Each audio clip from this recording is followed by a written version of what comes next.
All right. I want to...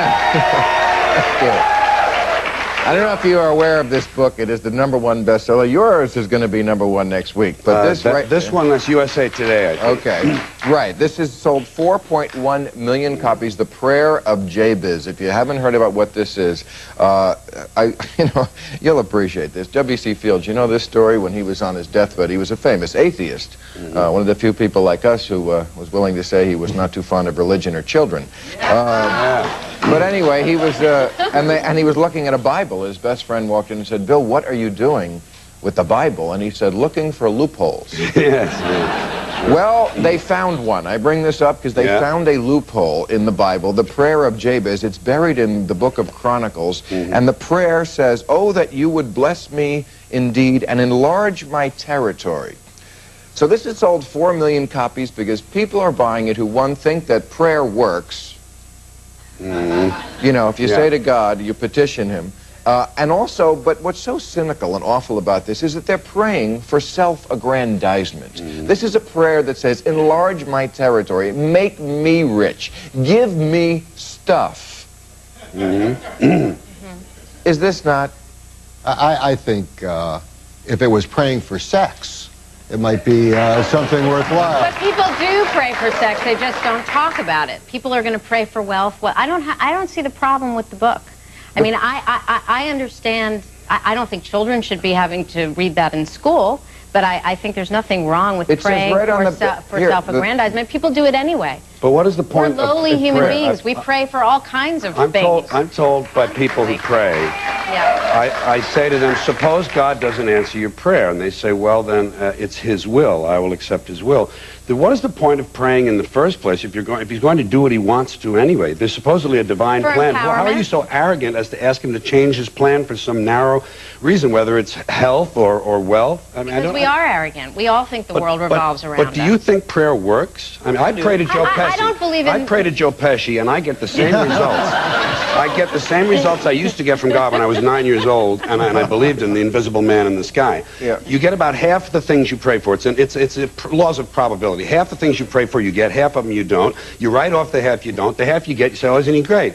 And it's just a game. It's a form of mental illness. No, I just don't want the lightning to hit me. Look, relax, try to relax. Try to relax. Pray for me. So you think God would throw a lightning bolt at you also? I think, listening to what I just heard, as insulting as that is, there is no God. Will he strike me dead right now? Will he? He doesn't dare. You know what? Pray now. He doesn't dare. He doesn't dare.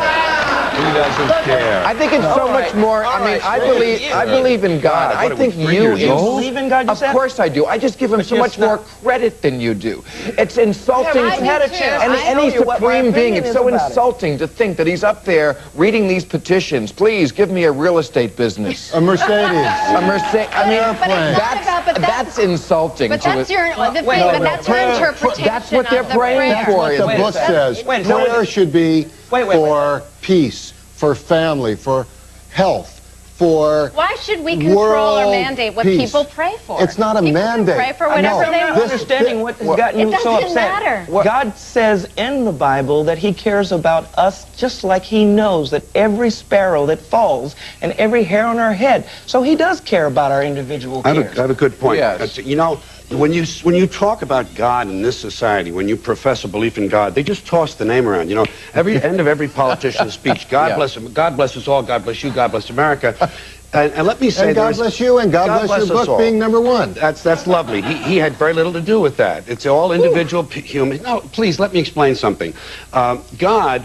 It's a wonderful idea. It's a nice fantasy. It's a way of keeping people in line. It's a way of controlling people. There is as much proof for the existence of God, or even evidence. Forget proof. There's as much evidence for the existence of God as there is for the existence of UFOs and extraterrestrials. And yet, if you mention them for a moment, you're considered outside, beyond the pale. You're a kook. You're marginalized. You're crazy. If you mention, if you don't love God, then there's something wrong with you. It's absurd. What if it makes people feel feel better. That's a different thing. That is if you want to give the universe right. the name God, that's fine. The universe exists. We are all equal parts of it. But we are made of the same stuff. Most religions are based on the idea that somebody in some way through prayer can make you feel better. Yes, but why do you need to make up stories? Yes, why should it be a person? Why does the Supreme Being have to be just... Because life is hard, and you need to make up stories. You need to make, as long as you realize that it's weak-minded, you need that. You need that help. The arrogance of I know a lot of strong-minded people who are very, very sincere in their strong-minded, but if they really believe that there's a man in the sky keeping score, something is wrong with them. But doesn't matter what I think something... As long as you believe in something that makes you get through I believe in the vastness of the universe and in infinity. I believe in family and friends. I believe in love. So that's your God. No, it's not my God. Those are not God. That's your spiritual. God means an old man in the sky. It doesn't mean that to me. Well, why do you use the word? Why do you need the word God? What does the word God do? I don't need the word God. Does he decide things for you? No, he doesn't. I don't believe in a he at all. Then you don't believe what all these other people believe. I believe in the universe. You have a more sophisticated approach to it, and I respect that. But I don't denigrate anybody else's approach to it. I do too. I do too.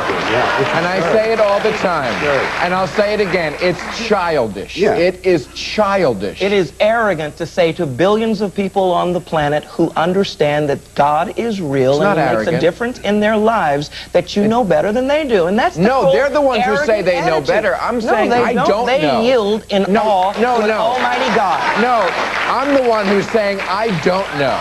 I don't know, and that's okay that I don't know. You're the guys who are saying, I have to know, and the answer is that he did it in 6 days, and he made woman out of a rib.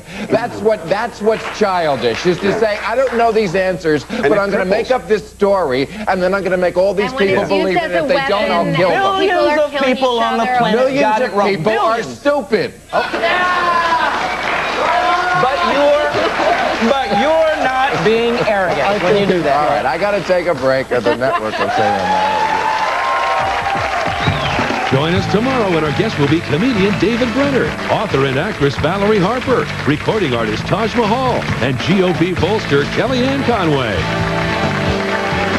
Talking about belief and what people need to believe to get through the day, and you mentioned... We're making friends over here. Good. You mentioned UFOs. We'll be praying soon. And I always say that, you know, people, what they think are the conspiracies are not. The conspiracy is right before us. It's George Bush taking money from the oil companies and then raping the environment. That's the conspiracy. It's not Area 51. Area 51 is the White House, okay? It's not the UFO that's going to kill you. It's the SUV that's going to kill you. See, come out and say it.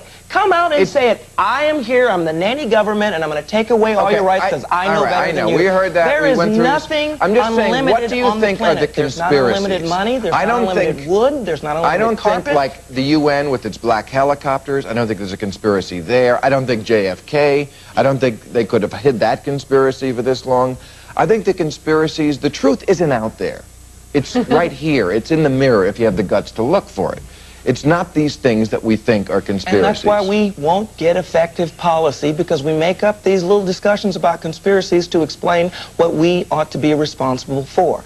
There are choices out there. If you want a car that will go 40 miles to the gallon, it's available for you. If you want to ride a bicycle, maybe he should have his own show. I know, but the oil company can't make you not ride your bike if you want to. They can limit your choices. The availability of bikes. They can spend a lot of money. They can spend a lot of money in Congress. They can spend a lot of money forming policy that benefits them. The President of the United States could sit down with the congressional leaders and say, before my term is over, no car produced in America will get less than 25 miles to a gallon. The American people don't want that. They don't. Of course they do. Tomorrow, go to a dealership today. They don't. Go to a dealership today. You know what? The American people, 9 miles to the gallon. Excuse me, didn't want to integrate the schools. That's not true.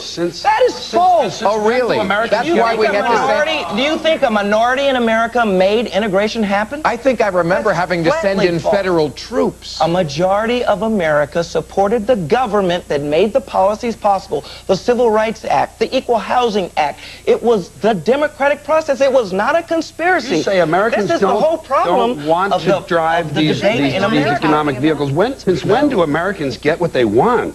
When did this start happening? You go to... When did this begin to happen, that people actually get what they want?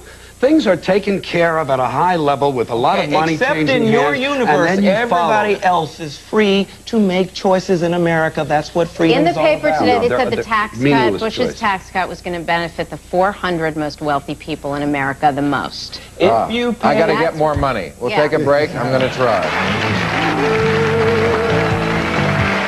All right, here's Bob's book. Tomorrow, David Brenner, Valerie Harper, Taj Mahal, and Kellyanne Conway Harris. Thank you again for being the lone arguer.